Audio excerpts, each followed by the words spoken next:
Hello dear students, welcome to EB academy. आज के इस लेक्चर के अंदर अपन यूनिट एंड मेजरमेंट का फिजिक्स का थर्ड टॉपिक जिसका नाम है एरर्स ये पढ़ने वाले। इसकी भी हम कंप्लीट थ्योरी और जितने भी फॉर्मूले थे सब अच्छे से पढ़ेंगे, डीप पढ़ेंगे और उसके बाद सारे इंपॉर्टेंट क्वेश्चन अपन सॉल्व करेंगे। तो चलिए स्टार्ट करते हैं। एरर्स, तो एरर बोला जाएगा जब भी अपन किसी मेजरमेंट के अंदर है ना कोई भी फिजिकल क्वांटिटी को गिनते हैं तो हमारे से कुछ गलतियां होती। जैसे लैब के अंदर अपन बहुत सारी चीजों को गिन रहे हैं, कोई एक्सपेरिमेंट आपको दिया गया, आपने एक टेम्परेचर गिने थर्मोमीटर की हेल्प से, आपको पहले से बोल दिया गया कि अभी जो टेम्परेचर है वो 30 डिग्री सेल्सियस है, लेकिन आप गिन कर बताओ, तो आपने थर्मोमीटर से गिना है ना, और फॉर एग्जाम्पल वो बता रहा है 29 डिग्री सेल्सियस। कोई बोल रहा है कि ओरिजिनल रियल में 30 डिग्री सेल्सियस है और आपने गिना 29 डिग्री सेल्सियस। तो क्या क्या रीजन हो सकते हैं जो आपकी रीडिंग आपने जो गिना वो गलत आया? तो नंबर 1, या तो आपको प्रॉपर गिन कर नहीं आया, मतलब आपका खुद का पर्सनल एरर होगा, है ना, आपको इंफॉर्मेशन नहीं है कैसे गिनते हैं, इसकी वजह से ये फॉल्ट आया होगा, ये गलती हुई होंगी, ये एरर आया होगा, है ना। या फिर जो इंस्ट्रूमेंट, जो मशीन, जो डिवाइस से आप गिन रहे हैं वो गलत होगा, वो खराब होगा, है ना। तो ये जो भी एरर्स आते हैं उसके सोर्स बहुत सारे हो सकते हैं। तो हम एरर निकालेंगे कैसे? हमको कैसा समझ में आना चाहिए कि हमारे मेजरमेंट के अंदर एरर है। तो इसके लिए आपको सबसे पहले पता होना चाहिए कि एक्चुअल वैल्यू ओरिजिनल वैल्यू है क्या। फिर हमने जो गिने वो वैल्यू हम लेंगे, दोनों को माइनस करेंगे, है ना। तो ओरिजिनल वैल्यू एक्चुअल वैल्यू में से आपकी गिनी गई वैल्यू को जब माइनस कर दिया जाता है तो जो हमको मिलता है उसी को हम एरर बोलेंगे। जैसे अभी मैंने बताया आपको कि 30 डिग्री सेल्सियस एक्चुअल वैल्यू है और आपने गिने कितना 29, तो 30 में से 29 आप निकाल दो, सिंपल आपको मिल जाएगा 1 डिग्री सेल्सियस का आपके मेजरमेंट में एरर है ना। तो इस हिसाब से डेफिनेशन बन गई क्या, the difference between actual value जो आपको दी गई थी, है ना, और जो आपने गिने थे वो है मेजर्ड वैल्यू। बस इन दोनों को आप माइनस कर दो, है ना। अगर मैं एक्चुअल वैल्यू को ए से बताता हूं और मेजर्ड वैल्यू को मैं एम से बताता हूं तो हम दोनों को कर देंगे क्या, माइनस। आपको क्या मिल जाएगा, एरर मिल जाएगा, है ना। बस इस तरीके से एक सिंपल से डेफिनेशन इसकी बन गई, आपने याद रख लेना। अभी यहां पर किन किन सोर्सेस से एरर आ सकते हैं वो सोर्स के बारे में अपन पढ़ रहे, और एरर को डिपेंडिंग ऑन सोर्स दो ग्रुप के अंदर डिवाइड किया गया कि कहां कहां से एरर आ सकते हैं। तो पहला ग्रुप है सिस्टमेटिक एरर और दूसरा है रैंडम एरर, है ना। अब ये आपको बस स्टार्ट करवाया जा रहा है कि एरर कहां कहां से आते हैं, थोड़ी थ्योरी आपको पढ़ना है। इसके बाद का जो टॉपिक है कि एरर को कैलकुलेट कैसे करते हैं, उसके अंदर वहीं से नीट के क्वेश्चंस बनते हैं, ठीक है, वो अपन अच्छे से प्रैक्टिस करेंगे। तो थोड़ा स्टार्ट में हम समझ लेते हैं कहां कहां से एरर आ सकते हैं। तो सिस्टमेटिक एरर और दूसरा रहेगा रैंडम एरर। तो सिस्टमेटिक एरर में क्या होता है, सिस्टमेटिक एरर में ये सारी बातें आपको याद रखना है। जब भी अपन कोई कैलकुलेशन कर रहे हैं, मेजरमेंट कर रहे हैं और कोई एरर आया और वो बार बार सेम वैल्यू का रिपीट हो रहा है, मतलब उसकी वैल्यू ना कम हो रही है ना ज्यादा हो रही है, मतलब वो कांस्टेंट है, तो ऐसे एरर को आप बोल सकते हैं क्या, सिस्टमेटिक एरर। प्रॉपर ये सेम वैल्यू से रिपीट हो रहा है। दूसरा, किसी भी इंस्ट्रूमेंट में, डिवाइस में, मशीन में, है ना, जैसे टेम्परेचर गिन रहे हैं तो थर्मोमीटर में, है ना, लेंथ गिन रहे हैं तो स्केल में, कोई भी चीज जो अपन गिन रहे हैं फिजिकल क्वांटिटी, उसका कोई तो डिवाइस होगा। वो डिवाइस ही अगर फॉल्टी है, उसमें ही अगर खराबी है, तो उसकी वजह से जो एरर आएगा उसे हम बोलेंगे इंस्ट्रूमेंटल एरर। ये भी किसमें आता है, सिस्टमेटिक एरर के अंदर। जब तक आप इंस्ट्रूमेंट को ठीक नहीं करेंगे तब तक ये एरर दुरुस्त नहीं होगा, सही नहीं होगा। तीसरा हमारे पास लीस्ट काउंट एरर। जिस भी चीज से हम कोई फिजिकल क्वांटिटी को गिनते हैं तो उसकी कुछ ना कुछ वैल्यू होती है कि कम से कम ये कितना गिन के हमको दे सकता है, बस वो जो कम से कम गिन के हमको देगा उसे कहा जाता है क्या, लीस्ट काउंट।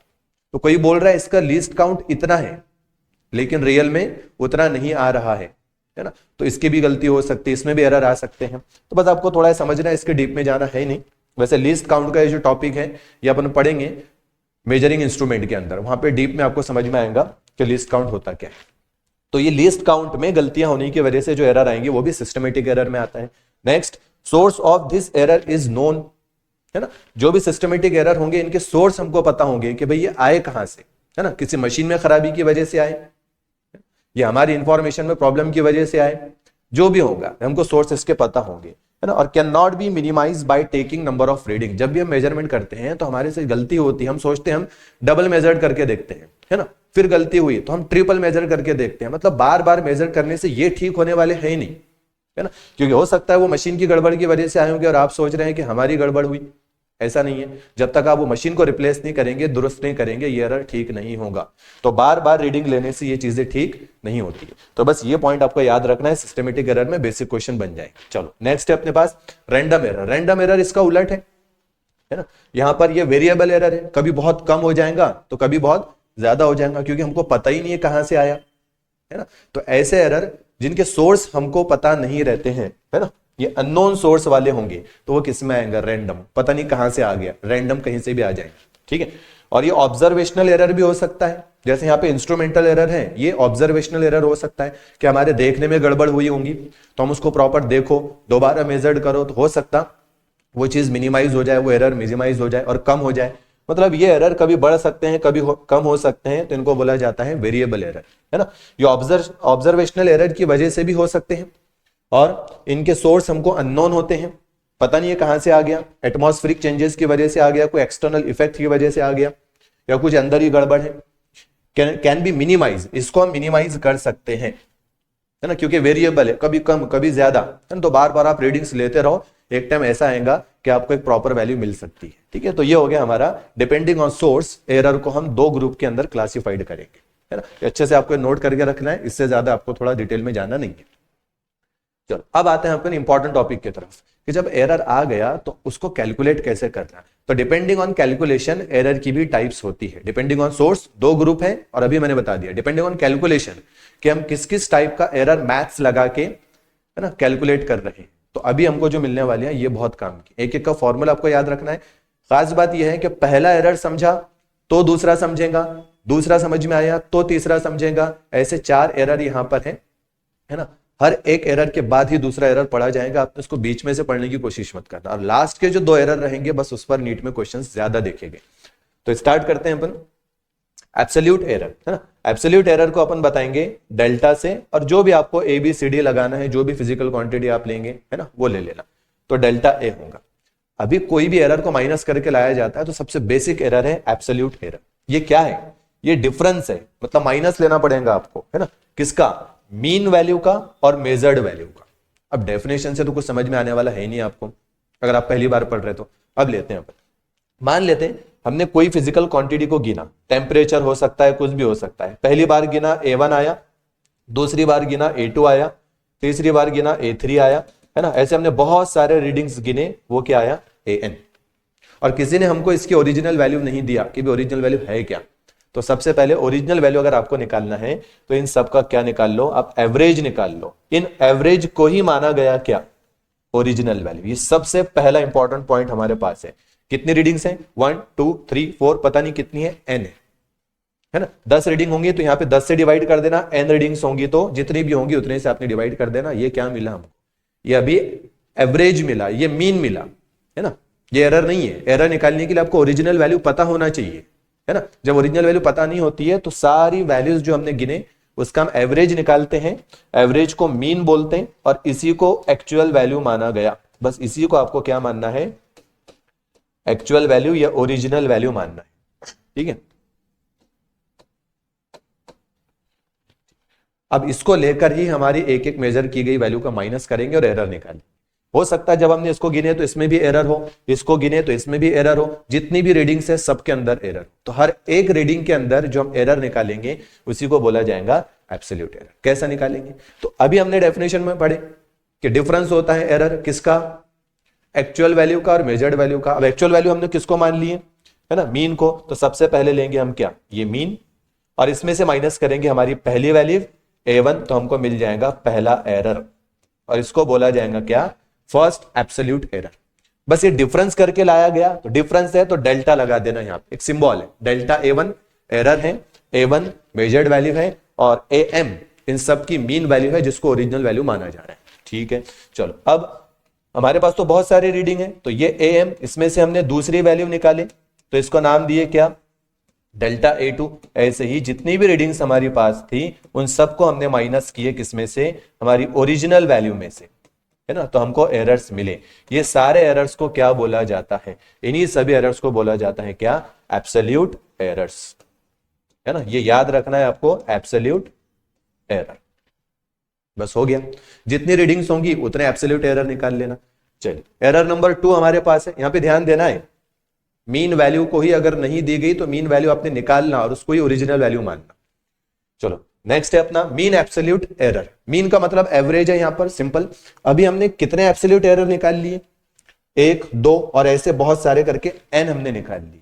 अब एरर हमारे पास बहुत सारे हो गए, इन सभी एरर्स का अगर आप एवरेज निकाल लेंगे तो जो एरर मिलेगा उसको बोला जाता है मीन एब्सोल्यूट एरर। मीन मतलब एवरेज, एब्सोल्यूट एरर मतलब जितने भी एब्सोल्यूट एरर हैं उनका एवरेज निकालो, सॉल्व करो, जो चीज मिलेंगी उसको बोला जाएगा क्या, mean absolute error. Mean absolute error को बताया जाता है डेल्टा ए एम बार। जब भी अपन एवरेज लेंगे तो बार लगा देंगे, है ना। यहां पर भी आप क्या करो, ये जो आपने एम लिए थे इसके ऊपर बार लगा दो, ठीक है। जब भी एवरेज लेंगे तो बार लगा देंगे और सफिक्स में एम लगा देंगे। लेकिन ये एरर्स का मीन है और एरर्स हमारे कौन कौन से है, डेल्टा डेल्टा डेल्टा है, तो इसलिए मैंने यहाँ पे डेल्टा लगा दिया।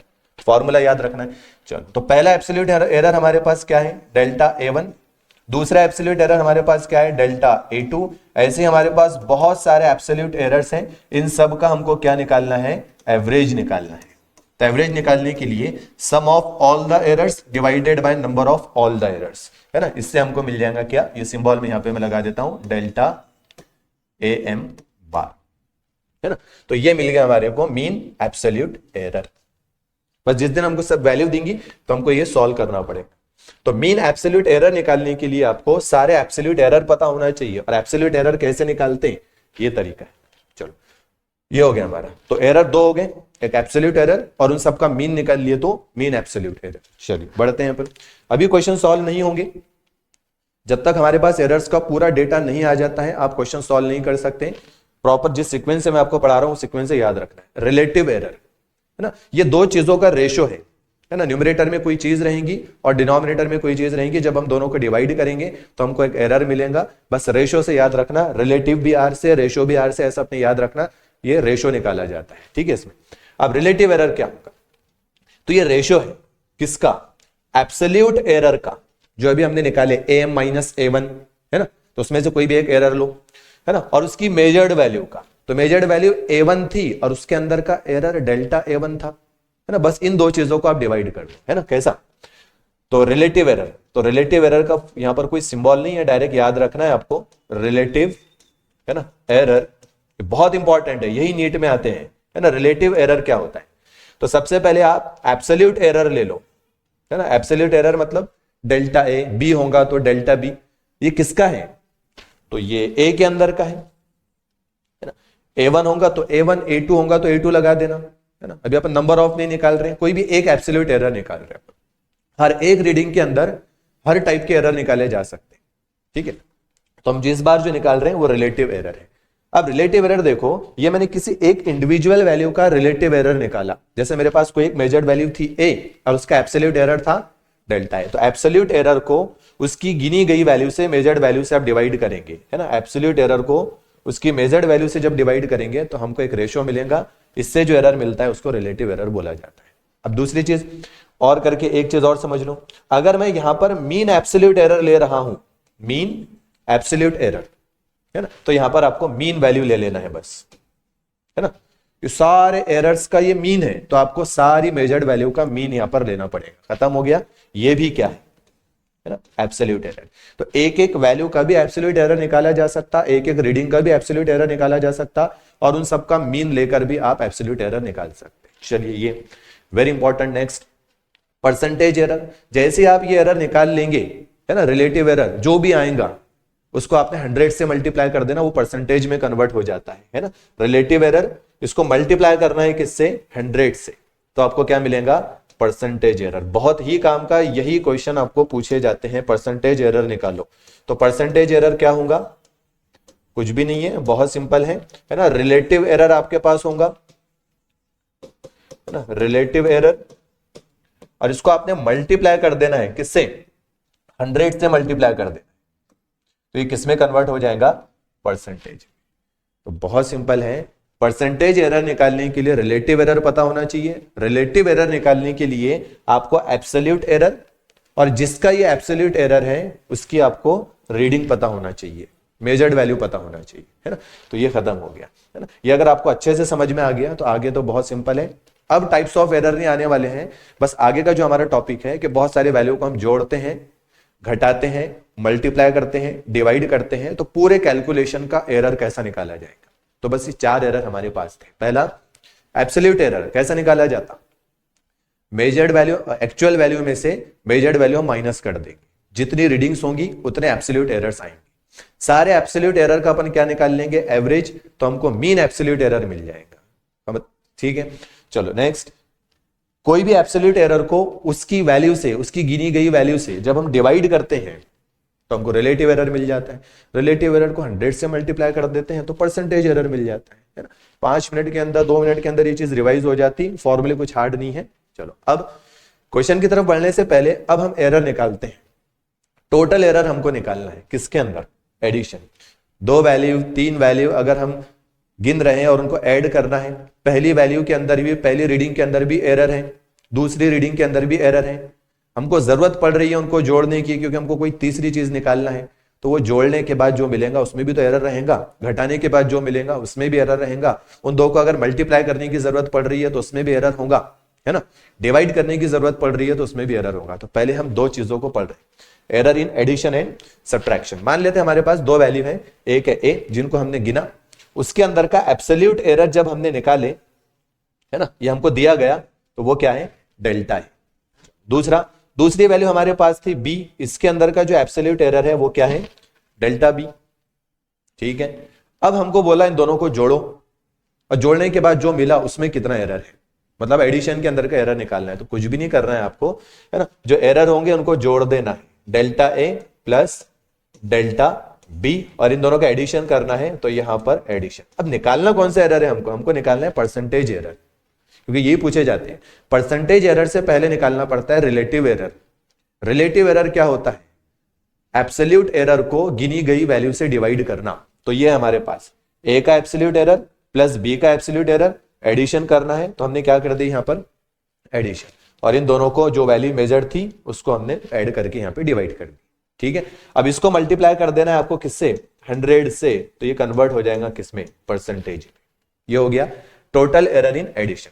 चलो परसेंटेज एरर इन सब्ट्रैक्शन, ये वेरी इंपॉर्टेंट है, याद रखना है।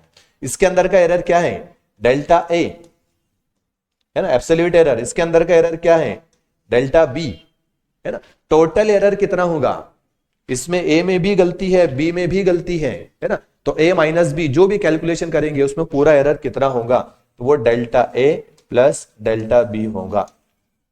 ये चीज स्टूडेंट के समझ में नहीं आती है कि यहां प्लस था तो यहां प्लस किए अपन ने, है ना। इन दोनों के बीच में चाहे मल्टीप्लीकेशन हो, डिवीजन हो, सब्ट्रैक्शन हो, कुछ भी हो, एरर ऐड होंगे, क्योंकि आपको क्या पूछ रहा है, पूरे कैलकुलेशन में कितना एरर है। अरे तो इसने भी एरर लेकर आया, इसमें भी गलती थी, इसमें भी गलती थी, तो a माइनस बी से जो आएगा उसमें दोनों की वजह से गलती होगी, एक बड़ा एरर होगा, है ना। आप एरर भी माइनस कर देंगे तो फिर एरर कम हो जाएगा ना। तो चाहे 2 चीजों के बीच में प्लस हो या माइनस हो, उनके एरर हमेशा क्या होंगे, ऐड होंगे। बस यहां पर आपको a माइनस बी है तो a माइनस बी लिखना, और a प्लस बी है तो a प्लस बी, क्योंकि हमको एरर पूछ रहा है एडिशन का, तो यहां एडिशन करना है, उसके अंदर का पूरा एरर हमको पूछ रहा है। एरर इन सब्ट्रैक्शन, तो यहाँ पे 2 वैल्यू का सब्ट्रैक्शन करना है और उनके अंदर का पूरा एरर, है ना, तो ये पूरा error delta A plus delta B से आएगा, है ना। तो नोट करना है, बहुत सिंपल है कि एरर हमेशा क्या होंगे, ऐड होंगे, चाहे वो रिलेटिव एरर हो, जब भी निकालेंगे आप तो ऐड कर देना, एब्सोल्यूट एरर हो, जब भी निकालेंगे आप ऐड कर देना। और वेरी इंपॉर्टेंट पॉइंट है नोट करने का, हम एडिशन करते किसके बीच में, जब भी हमारे पास सेम टाइप की फिजिकल क्वांटिटी होती है लेकिन अलग अलग वैल्यू की होती है तो उनको हम जोड़ देते हैं। ये अगर टेम्परेचर है तो ये भी क्या है, टेम्परेचर। तो एडिशन और सब्ट्रैक्शन 2 सेम फिजिकल क्वांटिटी के बीच में किया जाता है, भले ही उनकी वैल्यू अलग अलग होंगी, उनके अंदर के एरर्स अलग अलग होंगे, है ना। तो ये आपको याद रखना है, और इसको मल्टीप्लाई कर देना है किससे, 100 से। आज इसका क्वेश्चन मिलेगा अपने को, है ना, क्वेश्चन की प्रैक्टिस जब मैं कराऊंगा तो उसके क्वेश्चन आपको मिलेंगे। तो यहां से याद रखना है आपको, एरर विल ऑलवेज, चाहे कोई भी टाइप का एरर। चलो तो ये हो गया हमारा error in addition and subtraction.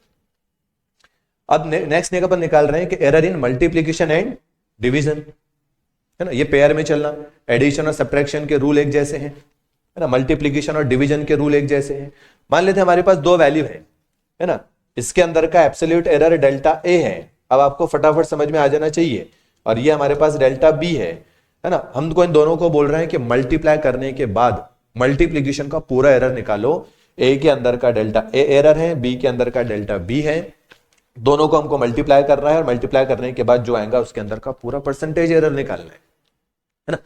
तो इस बार ध्यान देना है ए इंटू बी, ये जो मल्टीप्लीकेशन करते हैं ना ज्यादातर डिफरेंट फिजिकल क्वांटिटी के बीच में करते हैं। जैसे मैं एक एग्जांपल आपको दे रहा हूं, F equal to M A है ना, F equal to M A, force निकाला जा रहा है मास और एक्सेलरेशन की हेल्प से। मास अलग क्वांटिटी है, एक्सेलरेशन अलग क्वांटिटी है, दोनों के बीच में मल्टीप्लीकेशन है।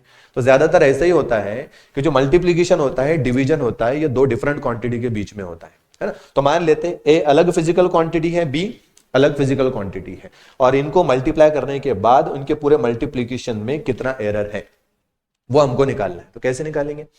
तो देखो, सबसे पहले जब ये डिफरेंट क्वांटिटी है तो इनके एरर भी आप अलग अलग करके निकालो।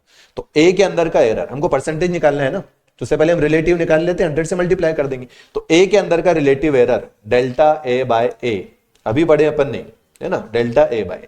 बी के अंदर का error delta B by P, error है ये है ना। अब नहीं सोचना कि ये फिजिकल क्वांटिटी अलग है, ये फिजिकल क्वांटिटी अलग है, ये उनके अंदर का एरर है ना। और एरर हमेशा क्या होते हैं?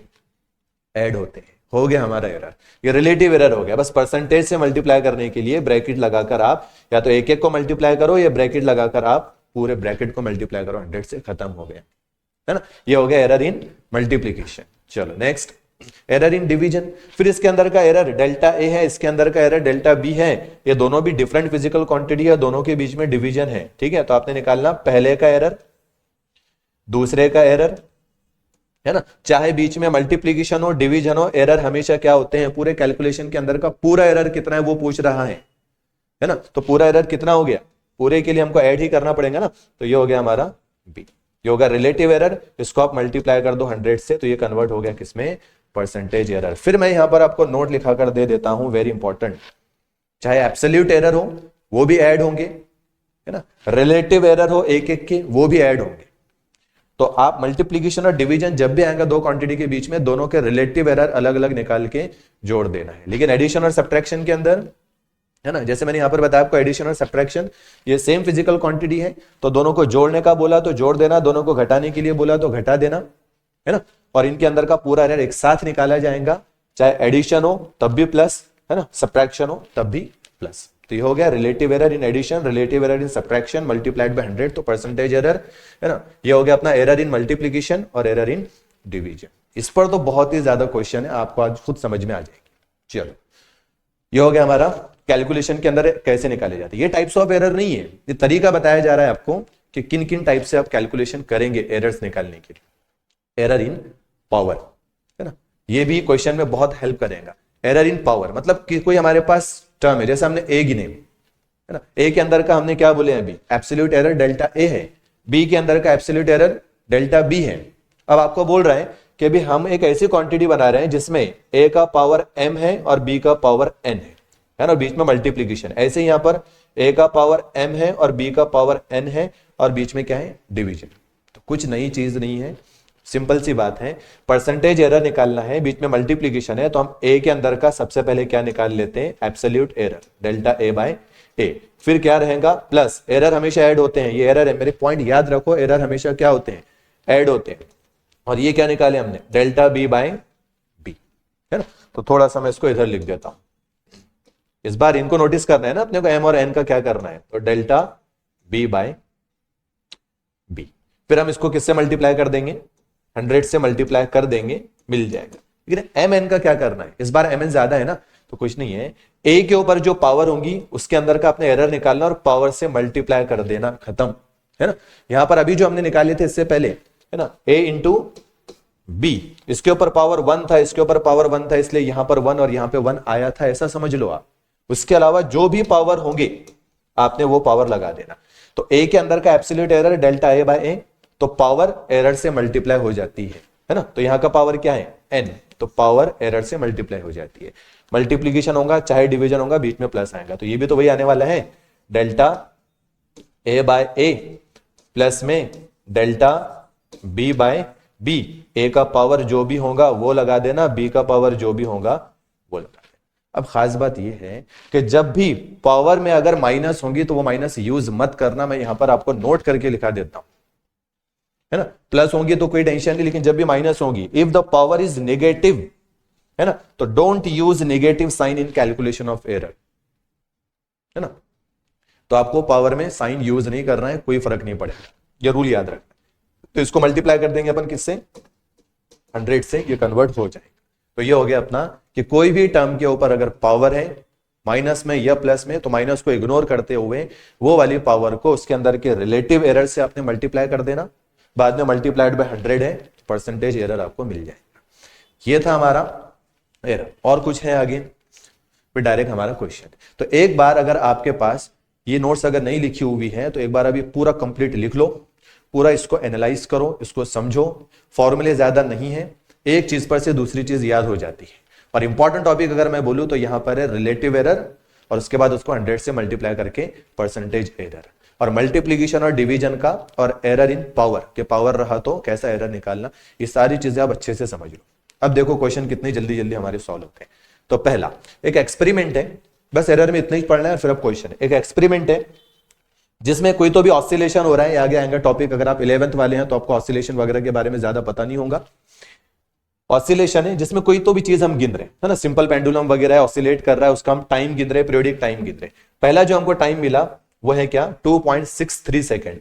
फिर हमने टाइम गिना, कुछ तो भी काम हो रहा है ऐसा समझो अभी के लिए, 2.56 सेकेंड, और फिर हमने दोबारा गिना तो टाइम कितना आया, 2.42, 2.71 और 2 कितनी रीडिंग्स है, 1 2 3 4 5। ये है एक्सपेरिमेंट में गिनी गई वैल्यू, मतलब हमारी मेजर्ड वैल्यू। टाइम है तो टी लगा देंगे, है ना, T1 T2 T3 T4 T5। पूछ रहा है कि ये पूरे कैलकुलेशन का आप क्या निकालो, मीन एब्सोल्यूट एरर निकालो। अभी तो पढ़ाया मैंने, सेकंड टाइप का एरर हमारा मीन एब्सोल्यूट एरर, है ना, जो कि एवरेज होता है किसका, सारे एब्सोल्यूट एरर का। एब्सोल्यूट एरर कितने होंगे, जितनी रीडिंग्स होंगी। हमारे पास रीडिंग्स कितनी है, 1 2 3 4 5 है ना। अब इसके अंदर थोड़ा कैलकुलेशन है, तो मैंने थोड़ा फास्ट इसको करने के लिए यहां पर कैलकुलेशन निकाल के रखा हूं।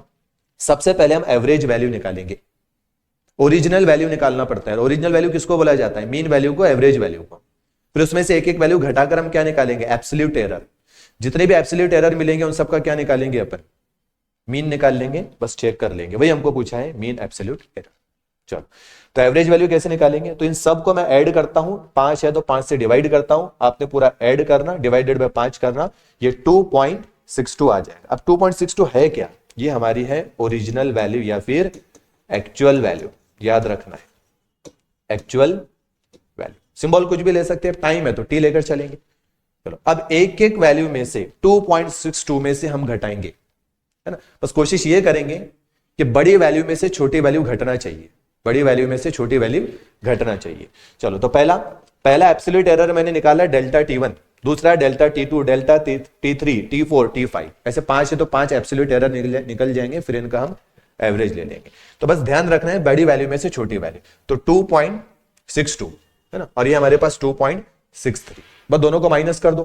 और इसमें से एक क्या है, ओरिजिनल वैल्यू है जो कि मीन है, और एक क्या है, हमारी गिनी गई वैल्यू है। तो बड़ी वैल्यू में से छोटी वैल्यू निकाल दो, एकदम सिंपल। तो इन दोनों में से बड़ा कौन है, 2.63 2.62। तो ये जब अपन सॉल्व करेंगे तो आपको मिलेगा 0.01, है ना।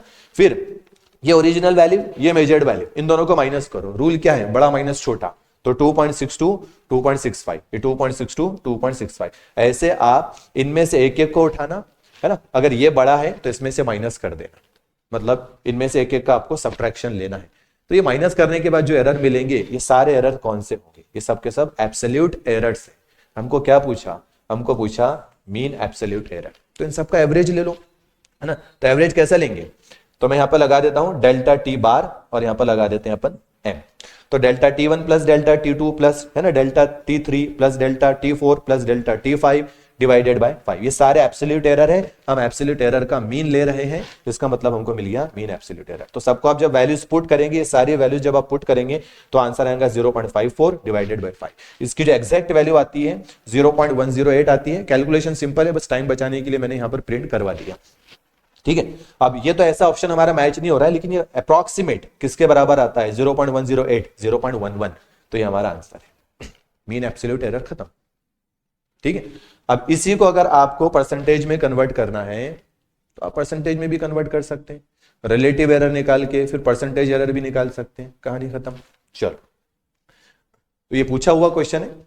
बढ़ते हैं पर अगले क्वेश्चन की तरफ। एक ही क्वेश्चन आपको लिखना है, उसका सॉल्यूशन लिखना है। अब यहां से भी ये सारे क्वेश्चन पूछे हुए हैं। चलो नेक्स्ट क्वेश्चन है, if error in the measurement of radius, किसी चीज का हम रेडियस गिन रहे हैं, वो चीज क्या है? वो चीज है स्फीयर, है ना। तो रेडियस जब हम गिन रहे हैं तो उसमें 2% का एरर आया, मतलब हमको रिलेटिव सब निकालकर कन्वर्ट करके परसेंटेज में एरर दिया हुआ है। तो परसेंटेज एरर कितना है? परसेंटेज एरर है यहां पे 2%। किसमें? रेडियस में। Then the error in determination of volume, हमको दे दिया रेडियस के अंदर 2% का एरर है, तो बोलता उसके वॉल्यूम के अंदर एरर कितना होगा। अब खास बात यह है कि जो स्फीयर है, स्फीयर का वॉल्यूम हमको निकालना है और वॉल्यूम के अंदर का एरर निकालना है। और दिया हुआ किसका एरर है? रेडियस का। इसका मतलब वॉल्यूम के अंदर, है ना, रेडियस आता है। तो ये जो वॉल्यूम ऑफ स्फीयर होता है, ये आपको पता होना चाहिए। वॉल्यूम ऑफ स्फीयर का जो फॉर्मूला होता है 4/3 पाई रेडियस का क्यूब होता है। अगर आपको पता है तो बहुत अच्छी बात है, पता नहीं है तो याद करना पड़ेगा आपको ये 4/3 पाई आर क्यूब। आगे भी बहुत ज्यादा अपने फिजिक्स में काम में आएगा स्फीयर की केसेस में। तो स्फीयर का जो पूरा वॉल्यूम होता है वो कितना होता है? 4/3 पाई आर क्यूब। 4/3 नंबर है, पाई कांस्टेंट है, वो तो हमेशा फिजिक्स के हर स्फीयर के वॉल्यूम के फॉर्मूले में वो रहेंगे। रेडियस बदलते रहेगा, रेडियस बढ़ा वॉल्यूम बढ़ा, रेडियस कम वॉल्यूम कम। तो मतलब ये जो है वॉल्यूम ऑफ स्फीयर डिपेंड किस पर कर रहा है? आर पर। अब आर के अंदर का हमको एरर कितना दिया हुआ है? 2%। लेकिन आर के ऊपर पावर कितना है? 3 है ना। तो आर के ऊपर अगर पावर 3 है तो आपने एरर को पावर से मल्टीप्लाई कर देना, ऐसा मैंने अभी बताया आपको, ठीक है। अगर यहां पर पावर नहीं होता, कुछ ऐसा कैलकुलेशन है, आर के ऊपर अगर पावर नहीं होता, आर के ऊपर पावर 1 होता, तो अगर आर में 2% का एरर है तो इसमें भी 2% का एरर है। अब आर के ऊपर पावर 3 है तो पावर एरर से मल्टीप्लाई हो जाती है। तो सिंपल है क्वेश्चन, बगैर कैलकुलेशन के सॉल्व हो गया। तो मैं यहां पे लिख देता हूं error in volume of sphere क्या होगा? तो ये जो पावर है ये तो है ही नहीं ना, और कोई फिजिकल क्वांटिटी इसमें है ही नहीं, बस ये आर है। तो आपने ये 3 लेना है ना, और एरर इन रेडियस से मल्टीप्लाई कर देना, एरर इन रेडियस। परसेंटेज में अगर दिया हुआ है तो आंसर भी आपका परसेंटेज में आएगा। तो ये क्या है? ये पावर है, और तो कोई फिजिकल क्वांटिटी है नहीं, 3। और एरर इन रेडियस परसेंटेज में कितना दिया हुआ है? 2%। तो ये ले लेंगे अपन कितना? 2%। आंसर कितना आया? 6%। मतलब वॉल्यूम के अंदर कितना परसेंट का एरर है? 6% का। क्वेश्चन हमारा सॉल्व हो गया। और कोई फिजिकल क्वांटिटी नहीं है, अगर वो रहती तो वो भी हम लेते और उसके पावर को चेक करते और सारे एरर को जोड़ देते। चलो नेक्स्ट क्वेश्चन है, वीडियो को पॉज करके एक एक क्वेश्चन आपको अच्छे से लिख लेना है ना। हाँ, तो ये क्वेश्चन को आप वीडियो को पॉज करके अच्छे से यहां पर लिख लो। अब आगे के क्वेश्चन अगर आपको एक एक समझ में आ रहे हैं तो आपको क्वेश्चन को अच्छे से समझना है, वीडियो को पॉज करके सॉल्व करना है, उसके बाद मेरे सॉल्यूशन को चेक करना है। कोई एक्सपेरिमेंट किया जा रहा है जिसके अंदर A B C D 4 physical quantity को गिना गया। पहली फिजिकल क्वांटिटी का जो एरर है 1% है, फिर 2% है, फिर 3% है, और चौथी क्वांटिटी का जो एरर है वो 4% है। कुछ ये डेल्टा नहीं है, रिलेटिव नहीं है, ये पूरा सॉल्व करके हमको परसेंटेज एरर दे दिया। एरर कुछ भी हो, है ना, पावर होगी तो एरर से मल्टीप्लाई होंगी और सारे जो भी एरर्स मिलेंगे ऐड हो जाएंगे, चाहे फिजिकल क्वांटिटी के बीच में मल्टीप्लीकेशन हो या डिवीजन। तो इन सब की हेल्प से उन्होंने एक फिजिकल क्वांटिटी बनाई P, और वो P किसके बराबर है? A⁻3, B⁻2, C⁻1, D⁻1। तो वो बोलते हैं परसेंटेज एरर इन P क्या होगा, है ना। बहुत सिंपल है, क्वेश्चन ऐसे 2-3 बार पूछे हुए हैं। बस अगर आगे के क्वेश्चन में अगर यहाँ पे माइनस वगैरह आता है तो आपने माइनस लेना मत, माइनस को इग्नोर कर देना, कोई फर्क नहीं पड़ेगा कैलकुलेशन में। चलो, तो ए के अंदर का एरर कितना दिया हुआ है? 1%। तो टोटल, है ना, एरर में परसेंटेज में किसमें? इन पी क्या होगा? कुछ भी हो ना, चारों के चारों देख लो, दोनों के बीच में मल्टीप्लीकेशन हो, दोनों के बीच में डिवीजन हो, एरर हमेशा ऐड होते हैं। और अगर कोई क्वांटिटी के ऊपर पावर है तो उस पावर को पहले लिख लेना। चलो, ए के अंदर का एरर क्या है? 1%, तो आपने 1% से मल्टीप्लाई कर देना, ठीक है। फिर क्या निकालेंगे अपन? बी। तो बी का पावर कितना है? 2। उसके अंदर का एरर कितना दिया हुआ है? 2%। 2% से आपने मल्टीप्लाई कर देना। एरर हमेशा क्या होते हैं? ऐड होते हैं। चलो तीसरा सी है। अब सी नीचे है, चाहे फिजिकल क्वांटिटीज आपके डिवीजन में हो, मल्टीप्लीकेशन में हो, एरर ऐड होते हैं, है ना। तो फिर यहां पर क्या लिखा मैंने, सी के अंदर का एरर। सी का पावर कितना है, 1 है, तो 1 लिखने की जरूरत है नहीं, चलो मैं लिख ही लेता हूं। चलो सी का एरर कितना दिया हमको, 3%, तो ये 3% से आपने मल्टीप्लाई कर देना, या मान लो पावर 1, पहला क्वेश्चन है इसलिए मैं बता रहा हूं, इतनी छोटी छोटी चीजें बताई नहीं जाती। चलो नेक्स्ट, प्लस के अंदर सी का पावर, डी का पावर फिर 1 है, और इसके अंदर का एरर हमको कितना दिया है, 4% है ना। बस सॉल्व कर लो, आंसर मैच कर लो, कितना आ रहा है, 3 इंटू 1 3% हो जाएगा, प्लस 2 इंटू 2 4% हो जाएगा, प्लस 3 इंटू 1 3% हो जाएगा, प्लस ये 4% हो जाएगा। सबको ऐड करो, 4 और 3 7 हो जाएंगी, 7 और 4 11 हो जाएंगे, और ये हमारा 14 आ जाएगा। पूरा आंसर है अपना 14%। ठीक है, बराबर है, तो ये अपना बस इस तरीके से कैलकुलेट करना है। ध्यान यह देना है कि कोई भी कितनी भी फिजिकल क्वांटिटी हो सकती है, मल्टीप्लिकेशन में हो, डिवीजन में हो, उनके पावर चेक करना, उनके अंदर के एरर से मल्टीप्लाई कर देना और सारे एरर्स को ऐड कर देना। वो नहीं देखने की जरूरत है आपको कि वो मल्टीप्लिकेशन में या डिवीजन में। बहुत ही इंपॉर्टेंट क्वेश्चन है, ऐसे तो आप खुद के क्वेश्चन भी बना सकते हैं अलग अलग पावर लेकर। चलिए बढ़ते हैं अगले क्वेश्चन की तरफ। मैं बार बार आपको बोल रहा हूं, एक एक क्वेश्चन को नोट करके आप, ठीक है, उसको अच्छे से समझो, उसको नोट करो, उसको लिखो और उसके सॉल्यूशन भी आप खुद से करो। चलिए नेक्स्ट है, a body travels uniformly a distance. एक बॉडी है जो डिस्टेंस ट्रेवल कर रही है, और डिस्टेंस अजीब तरीके से हमको दिया हुआ है 13.8 प्लस माइनस 0.2।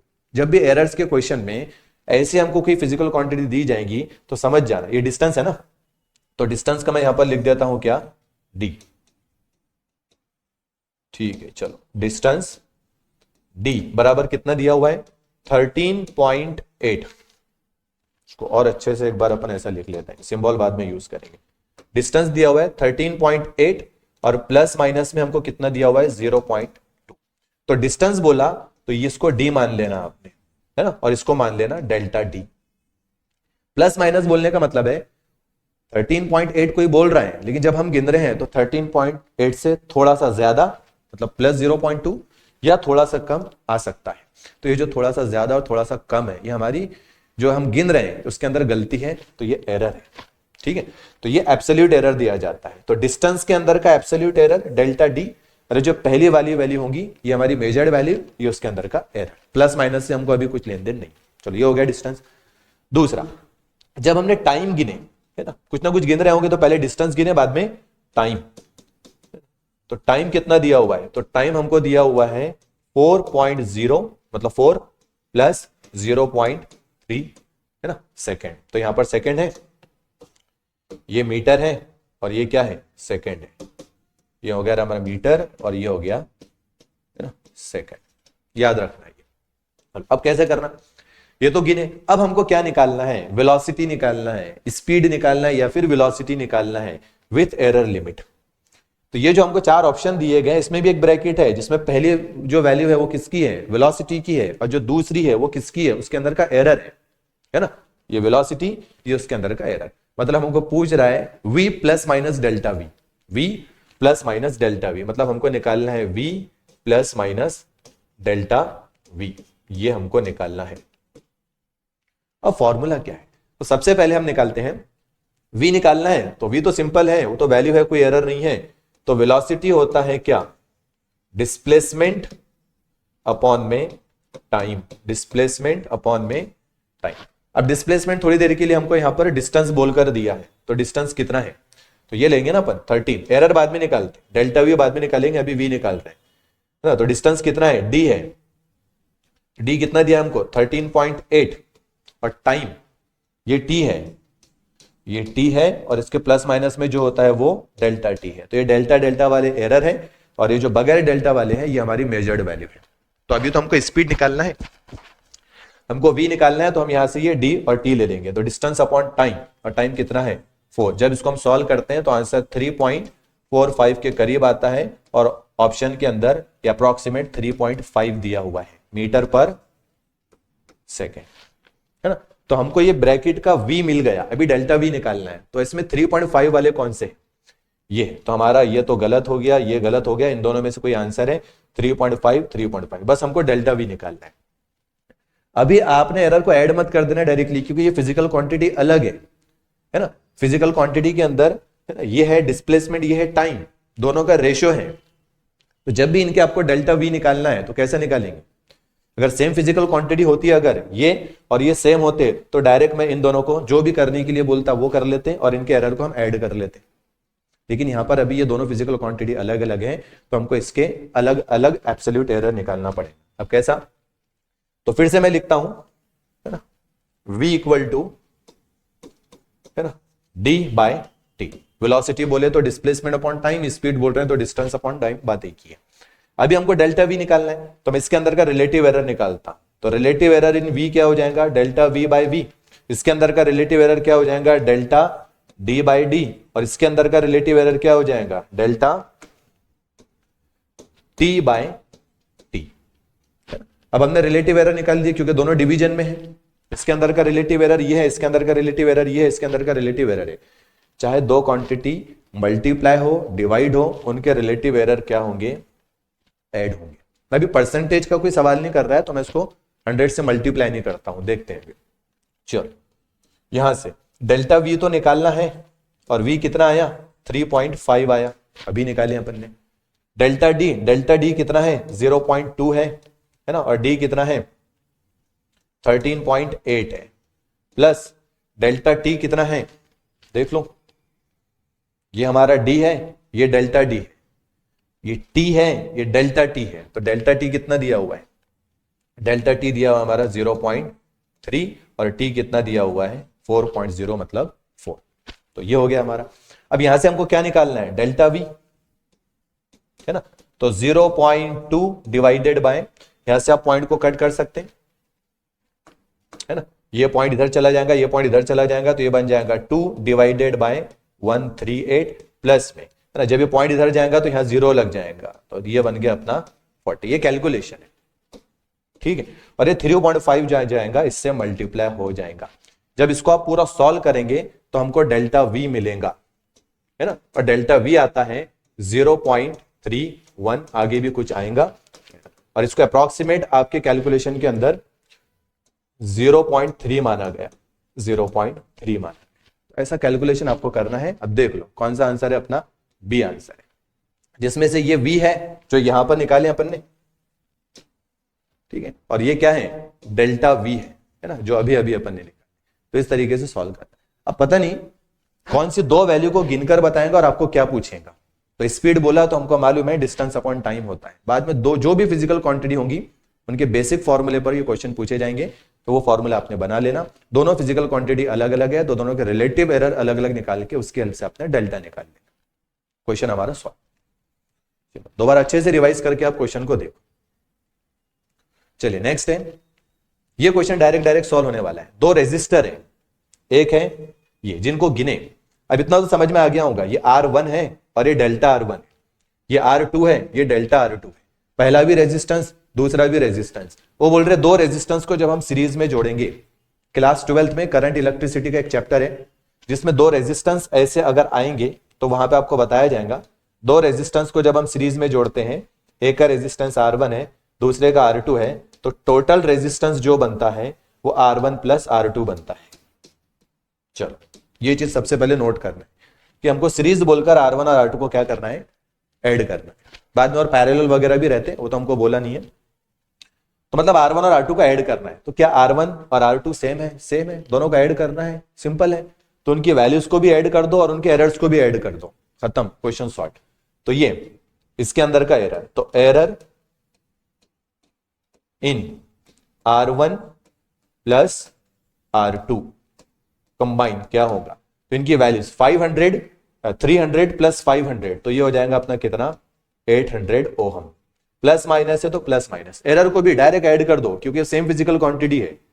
और सीरीज बोला तो R1 प्लस R2 करना है, 4 प्लस 3, तो 4 प्लस 3 मतलब 7। हमारा question solve.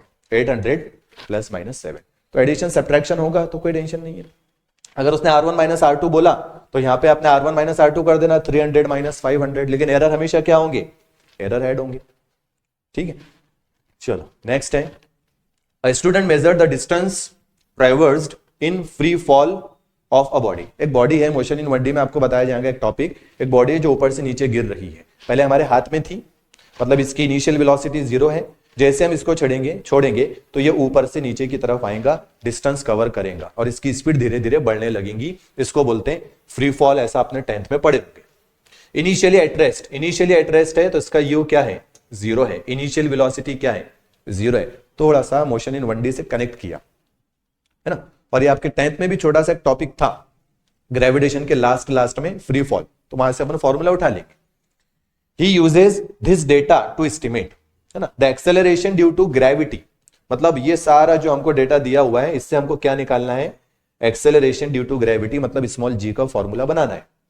If the maximum error, percentage error in measurement of distance, जब भी हम g निकालने के लिए कोई डिस्टेंस गिनेंगे तो उसके अंदर का एरर, और जब टाइम गिनेंगे तो उसके अंदर का एरर, तो डिस्टेंस के अंदर का जो एरर है, डिस्टेंस के अंदर का जो एरर है वो E1% है, और टाइम के अंदर का जो एरर है वो E2% है। एरर का E लिए, इस बार वैल्यू नहीं दी गई, उन्होंने सिंबल दे दिए, है ना, कि भाई डिस्टेंस के अंदर का एरर E1, टाइम के अंदर का एरर A2, इन दोनों की हेल्प से हम किसको गिन रहे हैं, ग्रेविटी को गिन रहे हैं, एक्सेलरेशन ड्यू टू ग्रेविटी, मतलब एक्सेलरेशन ड्यू टू ग्रेविटी का फॉर्मूला बनाना पड़ेगा। पिछले क्वेश्चन में डिस्टेंस और टाइम की हेल्प से हम क्या गिन रहे थे, वेलोसिटी, स्पीड, तो इस बार डिस्टेंस और टाइम की हेल्प से हमको क्या निकालना है, एक्सेलरेशन ड्यू टू ग्रेविटी, तो फॉर्मूला होना चाहिए ना। तो एक फेमस फॉर्मूला है, तो परसेंटेज एरर हमको निकालना है किसके अंदर का, एक्सेलरेशन ड्यू टू ग्रेविटी के अंदर का, तो परसेंटेज एरर निकालना है in acceleration due to gravity, तो एक्सेलरेशन ड्यू टू ग्रेविटी का फॉर्मूला पता होना चाहिए ना। तो 3 फेमस इक्वेशन है मोशन की, है ना, S equal to ut plus half at square, जब मोशन इन ग्रेविटी होता है तो हम लिखते हैं H इक्वल टू ut, जब ऑब्जेक्ट ऊपर से नीचे की तरफ आता है तो स्पीड बढ़ती है, तो यहां पर क्या लिखेंगे अपन, प्लस हाफ gt स्क्वायर। अब ये क्लास 10th में आपने पढ़ा है तो बहुत अच्छा है, नहीं पढ़ा है तो मोशन इन 1D के अंदर ये फॉर्मूला आ जाएगा, ठीक है, और आपकी बहुत ज्यादा प्रैक्टिस हो जाएंगी क्योंकि बहुत ही इंपॉर्टेंट फॉर्मूला है। अब ये फॉर्मूला कहां से आया, ये हमारा टॉपिक नहीं। अब इनिशियल वेलोसिटी 0 है तो ये u को हम जैसे 0 पुट कर देंगे तो ये पूरी टर्म 0 हो जाएंगी, बचा क्या, हाफ gt स्क्वायर। मैं क्या कर रहा हूं, यहां पर g का फॉर्मूला बनाना है, जब तक फॉर्मूला पता नहीं है ना तो एरर नहीं निकलेंगे। 2 इधर जाएगा, ठीक है, तो ये बन जाएगा अपना 2h और t स्क्वायर अपॉन में जाएगा t स्क्वायर। तो g का फॉर्मूला क्या मिला, g का फॉर्मूला हमको मिल गया है 2h अपॉन में t स्क्वायर, बस। अब हमको जो डिस्टेंस ऊपर से नीचे कवर कर रहा वो h है, जितने टाइम में कवर कर रहा वो t है, दिया हुआ है, इसके अंदर का एरर, तो हमको निकालना क्या है, परसेंटेज एरर इन g निकालना है, कुछ नहीं है। 2 तो नंबर है, उसके अंदर एरर नहीं होंगे। यहां पर क्या है, ये जो नंबर आएगा ये आपने मत लेना, है ना, बाजू का नंबर है, ये तो हर फॉर्मूले में रहेगा, उसको किसी ने गिना नहीं, वो पहले से वहां पे रखा गया, तो उसमें कोई गलती नहीं होती है। तो ये जो भी बाजू में मल्टीप्लीकेशन में नंबर आएंगे उसके अंदर कोई एरर नहीं होगा। हाँ, h के अंदर का परसेंटेज एरर कितना दिया हुआ है, E1, t के अंदर का परसेंटेज एरर कितना दिया हुआ है, E2, लेकिन t का पावर कितना है, 2, तो एरर से पावर मल्टीप्लाई हो जाती है। चाहे 2 क्वांटिटी मल्टीप्लीकेशन में और डिवीजन में हो, उनके एरर क्या होते हैं, ऐड होते हैं। मिल गया हमको answer, E1 plus 2E2, E1 plus 2E2। ध्यान में रखना है इस 2 का कुछ नहीं करना है क्योंकि वो पहले से है, वो पावर नहीं है, ऐसे 2 ऐसे नंबर यूज नहीं होते हैं। दूसरा, h का पावर 1 है तो कोई देखने की जरूरत नहीं है। h का हमको एरर कितना दिया हुआ है, E1, h डिस्टेंस है ऊपर से नीचे जब वो कवर कर रहा है, इसलिए उसको हाइट बोल रहे हैं अपन। और t के अंदर का एरर कितना है, E2, लेकिन t का पावर 2 है तो पावर लेना और एरर से मल्टीप्लाई कर देना, हमारा क्वेश्चन सॉल्व हो गया। चलो बढ़ते हैं अगले क्वेश्चन की तरफ, शायद ये हमारा लास्ट क्वेश्चन है, हाँ लास्ट बट 1 क्वेश्चन है, ठीक है, 2 क्वेश्चन और सॉल्व करा रहा हूं। The percentage error in measurement of mass and speed, mass गिन रहे हैं और स्पीड गिन रहे हैं। मास के अंदर का परसेंटेज एरर 2%, स्पीड के अंदर का परसेंटेज एरर 3%। तो हमको एरर एस्टिमेट करना है, निकालना है किसके अंदर का, काइनेटिक एनर्जी के अंदर का, ठीक है, बहुत ही सिंपल क्वेश्चन है, पूछा हुआ है। तो परसेंटेज एरर निकालना है इस बार काइनेटिक एनर्जी में, है ना, काइनेटिक एनर्जी। तो काइनेटिक एनर्जी का फॉर्मूला होना, काइनेटिक एनर्जी का फॉर्मूला होता है half mv square, half mv square. पता है तो ठीक, नहीं पता है तो काइनेटिक एनर्जी के चैप्टर में हम इसको पढ़ लेंगे, वर्क एनर्जी पावर के अंदर। चलो अब निकालना है परसेंटेज एरर। किसके अंदर का? इन काइनेटिक एनर्जी के अंदर का। ठीक है, तो हाफ है वो तो कोई टेंशन नहीं है, उसके अंदर एरर नहीं होते। एम का पावर कितना है? 1 है, तो देखने की जरूरत नहीं है एम का एरर कितना है, 2%, तो यहां पे लिख देंगे अपन 2%। एरर हमेशा क्या होते हैं? ऐड होते हैं। वी का एरर निकालने से पहले उसका पावर देख लो, पावर लिख देना और वी के एरर से मल्टीप्लाई कर देना। वी का एरर कितना है? 3%, तो ये हो गया हमारा 3%। ठीक है, ये 2% प्लस में ये कितना हो गया हमारा 6%, 2 इंटू 3, टोटल कितना हो गया हमारा 8%। तो काइनेटिक एनर्जी के अंदर का परसेंटेज एरर कितना है? 8%। ठीक है, चलो अब ये क्वेश्चन को इतनी स्पीड से ही आपको करना पड़ेगा, इसको आप अच्छे से पॉज करके लिख लो। चलो नेक्स्ट क्वेश्चन है डेंसिटी। एक क्यूब है, एक डिब्बा है जिसकी हमको डेंसिटी निकालना है। डेंसिटी मास अपॉन वॉल्यूम से। ठीक, मेजरिंग द मास, उसका मास और क्या निकाला गया? लेंथ निकाला गया। भाई लेंथ से वॉल्यूम निकल जाएगा। तो एक क्यूब है, एक डिब्बा है जिसकी डेंसिटी हमको निकालना है और उसका मास गिना गया और उसकी लेंथ गिना गया। लेंथ मतलब एक साइड की length. If the maximum error in the measurement of mass, mass के अंदर का जो एरर है वो 3% है और लेंथ के अंदर का जो एरर है वो 2% है, तो maximum error in the measurement of density है ना। तो हमको निकालना है, ऑप्शन खुद बता रहे हैं कि परसेंटेज एरर निकालना है ना। किसके अंदर का? डेंसिटी के अंदर का, इन डेंसिटी। ये निकाल। सबसे पहले डेंसिटी का फॉर्मूला, डेंसिटी होती है मास अपॉन में वॉल्यूम, मास अपॉन में है ना वॉल्यूम। तो चलो मास तो m से बता देंगे, वॉल्यूम क्या रहता? किसी भी डिब्बे का, क्यूब का वॉल्यूम क्या रहता? L into B into H. जब ये क्यूब है तो इसकी तीनों भी साइड सेम होंगी, तो हम उसको L क्यूब से बता देंगे। चलो अब निकालते, फॉर्मूला तो मिल गया, अब निकालना है परसेंटेज एरर। किसमें का? डेंसिटी में का। काम खत्म हो गया, फॉर्मूला मिल गया। मास के अंदर का एरर कितना है? 3%, तो यहां पर लिख देंगे क्या? 3%। मास के ऊपर कोई पावर नहीं है तो नहीं लिखा, बीच में क्या आएगा? प्लस। हमको लेंथ के अंदर का परसेंटेज एरर कितना दिया हुआ है? 2%, लेकिन लेंथ के ऊपर पावर कितना है? 3 है। ये 3 क्यूब वॉल्यूम की वजह से आया 3, तो ये पावर 3 है और एल के अंदर का एरर कितना है? 2% है, 2% है ना। तो यहां पर आएगा अपना क्या? ये 3% और प्लस में ये 2, ये कितना हो गया? 6%। आंसर कितना आया अपना? 9%। ये हो गया हमारा आंसर। कुछ भी नहीं है, बेसिक चीजें कैलकुलेट करने के लिए बोला तो बेसिक चीजों का आपको फॉर्मूला पता होना चाहिए। चलिए बढ़ते हैं नेक्स्ट क्वेश्चन की तरफ। चलो अगला तो क्वेश्चन नहीं है, यहां पे सारे क्वेश्चन अपने कंप्लीट हो जाते हैं। नेक्स्ट टॉपिक जो अपना रहेगा वो रहेगा significant figure and order of magnitude. ऐसे ही हम इसकी पूरी डिटेल में थ्योरी पढ़कर, कुछ फॉर्मूले आएंगे तो उस फॉर्मूले को पढ़कर हर टाइप के क्वेश्चन अपन सॉल्व करेंगे। अभी जो मैंने क्वेश्चन सॉल्व कराया इसके अंदर पीवाईक्यू भी है, एडिशनल क्वेश्चन भी है और एनसीईआरटी के क्वेश्चन भी है। तो चलिए मिलते हैं अपन अगले टॉपिक में जिसमें अपन पढ़ेंगे significant figure and order of magnitude. Thank you.